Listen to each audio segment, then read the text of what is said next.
You know that feeling you get when you're a fish traveling downstream and you swim into a net, but you're like a fish, so you can't really swim backwards.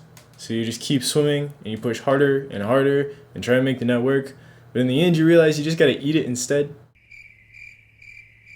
All I'm trying to say is that it was a rough week. See, things started out as just a plan to have a LAN party tournament because we really thought we were ready for it. So we updated our private match menu for faster playtesting, we made a bunch of cards to show off all our different systems, but then we started to realize that there were important quality of life features that needed to be added. So we added those to our to-do list. We added an animated spawner for units that slowly produces a queue as you play them. This wasn't really needed, but we already had the asset animated, so whoops. We expanded the card and status effects system so you can light these guys in a radius on fire. I swear this is working, I don't know what happened. How many of these cards do I even have? Oh, that's right. We also implemented a card recycling feature, so even when you play your cards, you can't end up cardless.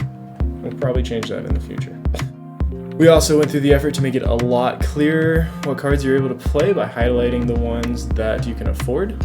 We also added a neutral cost so the resources are more versatile. See how the lesser golem only costs 1 metal, but it costs 2 neutrals.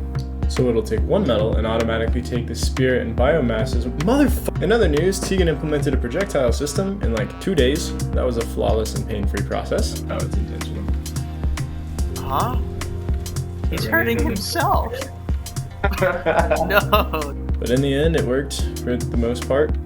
There was also a major flaw in the way that player bases work, so I had to redesign that, and that went impeccably well. We completely overestimated ourselves and underestimated the unforeseen, adding an unnecessary amount of features while locking ourselves into a surprise timeline that other people were counting on.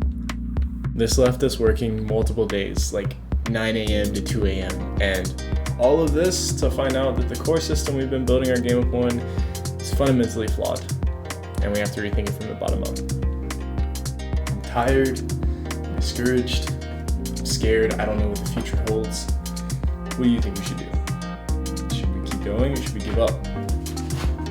Psych, that's not your decision to make. We're seeing this through if it means we have to travel to the pits of hell to do so. Way of the warrior, baby. We're not backing out, we're doubling down. We're picking up the ashes and we're building something bigger and stronger and better than it's ever been before, or my name isn't Fernando Alvarez. It's not, but this thing's happening. If you don't believe me, you should subscribe to watch us fail. If you do believe me, you should subscribe to watch us succeed. If you don't know what website you're on and you're just trying to get away from this weird guy talking at you, click this button. This is how you get out of here.